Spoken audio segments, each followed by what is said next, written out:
Hello, this is Tamelia. I am coming to you from my YouTube channel. I am talking, and I did want to touch bases with you today on a particular topic that I think would benefit you guys in any level or stage of your healing process from narcissistic abuse, and which entails emotional abuse. And we talk about that all the time.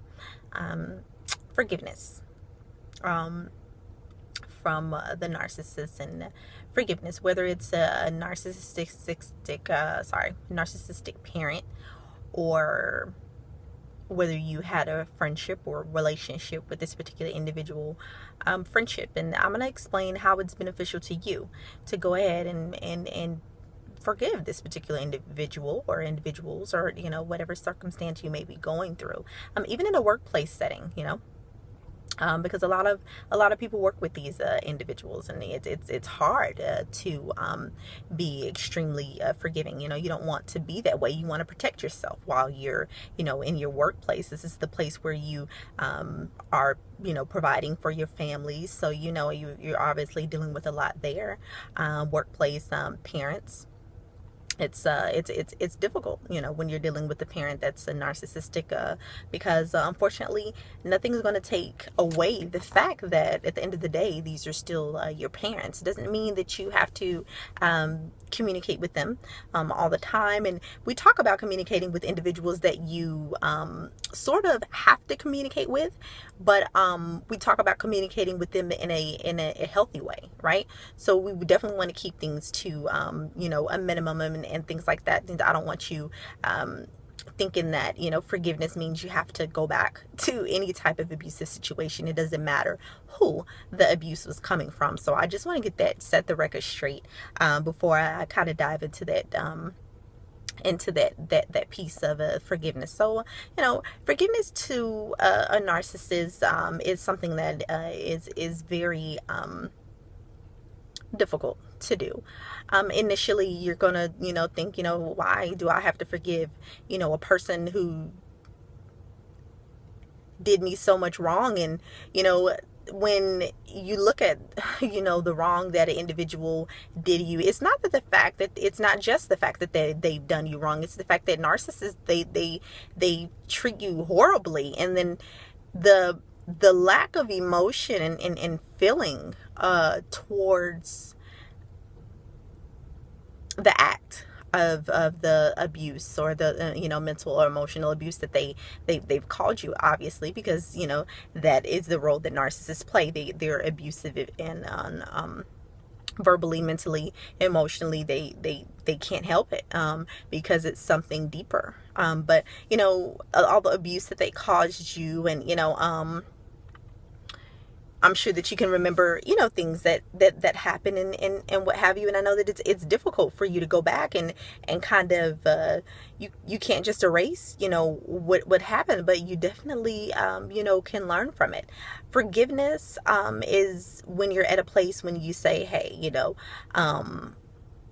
I'm done with this situation. I'm done. I've learned as much as I can learn from it. I mean, if you were like me in my circumstances, or you learned, I mean, I don't want to learn anymore. Like, please don't I don't need to be put through anything else. I've learned enough. And when you get to that point where you're just like, hey, I take my slap on the wrist, take my lesson, and I'm out of here. I'm ready to move forward in my life. I'm kind of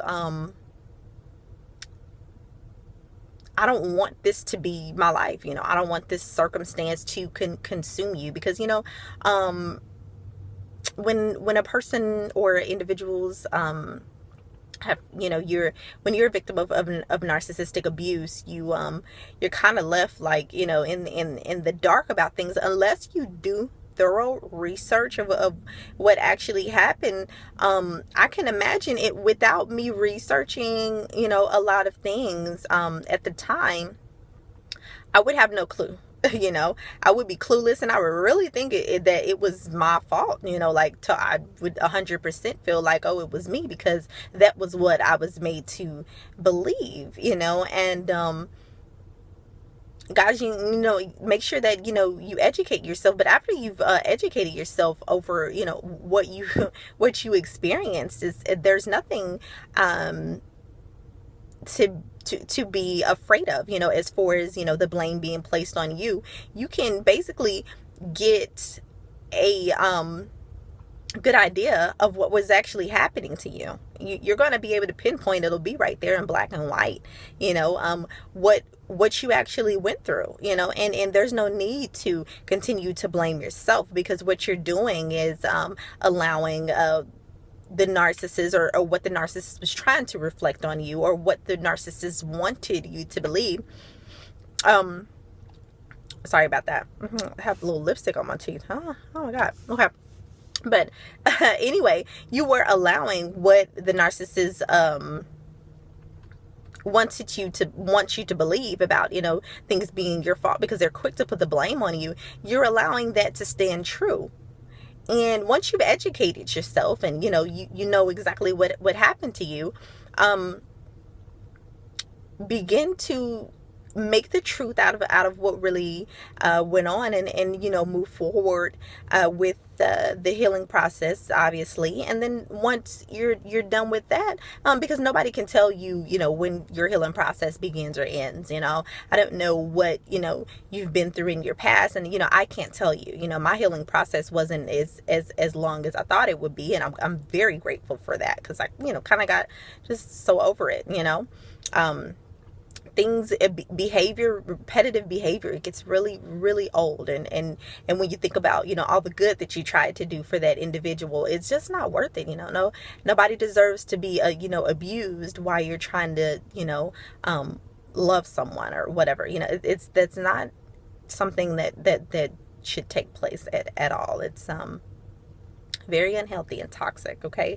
So, but once you get past your healing process, and you know, you kind of detox, so to speak, if we can call it that, begin your forgiveness process, because you have a lot of feelings and emotions towards that individual, and you know,